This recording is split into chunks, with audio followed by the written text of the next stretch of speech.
مولانا فضل الرحمان اطاعت تارڑ اور فواد چودھری۔ آج ملک کی تینوں مختلف سیاسی جماعتوں سے تعلق رکھنے والے 3 سیاسی شخصیات کے بیانات آپ کے سامنے رکھے جائیں گے اور ان بیانات، حالات و واقعات پر بات ہوگی۔ ویسے ان تینوں میں سے ایک سیاسی شخصیت کی سیاسی جماعت کا طے ہونا باقی ہے کہ وہ کس سیاسی جماعت سے تعلق رکھتے ہیں۔ وہ شخصیت فواد چودھری ہے۔ بتایا جا رہا ہے کہ فواد پاکستان تحریک انصاف میں واپسی کی کوشش کر رہے ہیں، جبکہ اس معاملے میں انہیں پی ٹی آئی کے اندر سے مخالفت کا سامنا ہے۔ سیاسی حلقے میں بھی کہتے ہیں کہ اگر فواد چودھری فیصل واؤڈا بننا چاہتے ہیں تو یہ ممکن نہیں۔ اگر کسی کو فواد چودھری کے بارے کوئی غلط فہمی ہے تو وہ دور ہو جانی چاہیے کہ وہ کس سیاسی سوچ کے حامل ہیں۔ وہ گزشتہ چند ماہ کے دوران اپنے سوشل میڈیا پلیٹ فارمز پر ہونے والی اپ ڈیٹس کو بھی کسی اور کے کھاتے میں ڈال رہے ہیں۔ Fawad Chaudhry P T I میں واپس آنا چاہتے ہیں، لیکن بانی پی ٹی آئی نے پارٹی چھوڑنے والوں کی جماعت میں واپسی روک دی ہے۔ بتایا جاتا ہے کہ بانی کی ہدایت پر شاہ محمود قریشی کی رہنمائی میں 7 رکنی کمیٹی پارٹی چھوڑنے والے رہنماؤں کی واپسی کا فیصلہ کرے گی۔ کمیٹی میں اسد کیسر، حامد خان، شہریار آفریدی، بیرسٹر گوہر، شاہنامہ گلزار اور شبلی فراز شامل ہوں گے۔ دلچسپ امر یہ ہے کہ پی ٹی آئی چھوڑ کر جانے والوں میں کوئی بھی اس وقت تک واپس نہیں آئے گا جب تک بانی پی ٹی آئی کی رہائی نہیں ہوگی۔ پی ٹی آئی کی موجودہ قیادت میں یہ سوچ بھی پائی جاتی ہے کہ جب تک عمران خان رہا نہیں ہوتے ملک آگے نہیں بڑھ سکتا۔ یہ سوچ بھی اتنی مناسب نہیں ہے کیونکہ سیاستدانوں یا حکمرانوں پر بننے والے مقدمات کا انہیں سامنا کرنا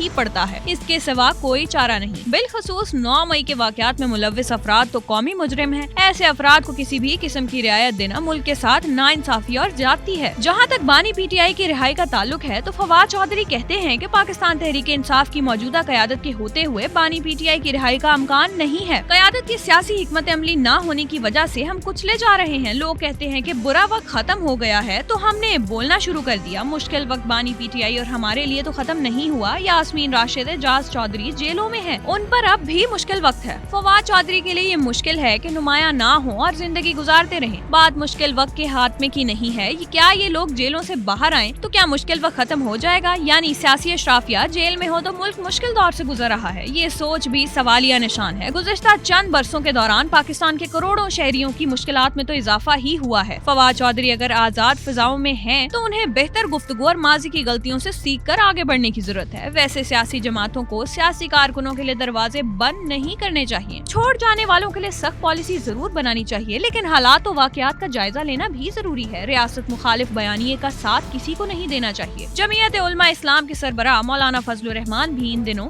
سیاسی کھیل میں مرضی کا حصہ نہ ملنے کی وجہ سے برہم دکھائی دیتے ہیں۔ مولانا ایک وقت میں پی ڈی ایم کے سربراہ تھے۔ انہیں امید تھی کہ عام انتخابات کے بعد وہ کسی اہم عہدے پر ہوں گے، لیکن ایسا نہیں ہوا اور اب انہیں ہر وقت سب کچھ برا لگتا ہے۔ اب مولانا نئے انتخابات کا مطالبہ کر رہے ہیں۔ مولانا یہ بھی کہتے ہیں کہ بیرونی سرمایہ کاری نہیں آ رہی۔ مولانا یہ بھی کہتے ہیں کہ امن و امان میں ناکامی کا ملبہ دوسروں پر ڈالنے کے لیے افغانستان میں آپریشن کی باتیں ہوتی ہیں۔ بصد احترام پوچھنا چاہتا ہوں کہ رواں سال ہونے والے انتخابات کے بعد کیا استحکام آیا؟ اگر بیرونی سرمایہ کاری میں مسائل ہیں تو سیاسی قیادت ان مسائل کو حل کرنے کے لیے کتنی سنجیدہ ہے؟ کیا ایسے ماحول میں بیرونی سرمایہ کاری کے لیے کام کرنا آسان ہے؟ جہاں تک افغانستان کا تعلق ہے تو کیا مولانا نہیں جانتے کہ سرحد پار سے پاکستان کے امن و امان کو خراب کرنے کے لیے کیا حرکتیں ہو رہی ہیں؟ ان حالات میں کہیں تو ملک و قوم کے لیے بہتر بات کریں۔ مولانا فرماتے ہیں اسٹیبلشمنٹ اور خفیہ ادارے انتخابات سے دور رہیں، کوئی مداخلت نہ کریں، جبکہ ہم بصد احترام سمجھتے ہیں کہ پاکستان تحریک انصاف کی قیادت میں یکسوئی کی کمی ہے۔ انتخابی نتائج کسی قیمت پر ہمیں قبول نہیں۔ انتخابات میں اسٹیبلشمنٹ کی مداخلت کے خلاف اپنی تحریک کو آگے بڑھائیں گے۔ مولانا ایک ہی سال میں دوسری مرتبہ عام انتخابات کے انعقاد کا مطالبہ کر رہے ہیں، جبکہ تاریخ گواہ ہے کہ ہر مرتبہ عام انتخابات کے بعد ملکی مسائل میں اضافہ ہوا اور عام آدمی کی زندگی مشکل تر ہوتی گئی۔ اگر مولانا کو سرمایہ کاری کے لیے سازگار ماحول دکھائی نہیں دیتا تو انہیں یہ سوچنا چاہیے کہ اس ماحول کو سازگار بنانے کے لیے جو کام ان کے ذمہ ہے کیا وہ کر رہے ہیں۔ امن و امان سب سے اہم مسئلہ ہے اور اگر افغان سرزمین پاکستان کے خلاف استعمال ہو اور مسلسل استعمال ہوتی رہے تو کیا پاکستان ہاتھ پر ہاتھ رکھ کر بیٹھا رہے؟ پاکستان کو بھی تو پائیدار امن کے لیے اقدامات کرنے ہیں۔ مولانا فضل الرحمان کو افغانستان کی فکر لاحق ہو رہی ہے، لیکن پاکستان میں بہنے والا خون انہیں کیوں دکھائی نہیں دے رہا؟ سو مولانا کو پہلے یہ طے کر لینا چاہیے کہ ان کی سیاست کا مرکز و محور بہتر پاکستان ہے یا پھر ان کی سیاست صرف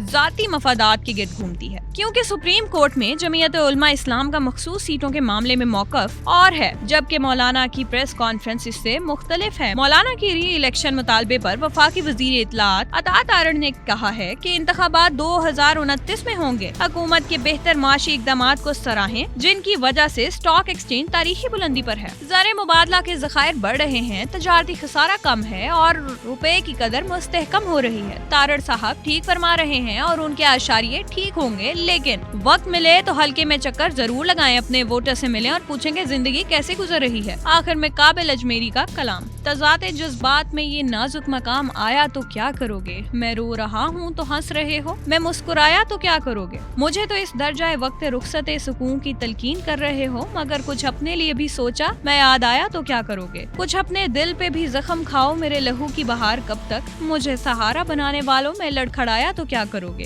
ابھی تو تنقید ہو رہی ہے میرے مذاق جنوں پہ، لیکن تمہاری زلفوں کی برہمی کا سوال آیا تو کیا کرو گے؟ ابھی تو دامن چھڑا رہے ہو، بگڑ کے کابل سے جا رہے ہو، مگر کبھی دل کی دھڑکنوں میں شریک پایا تو کیا کرو گے؟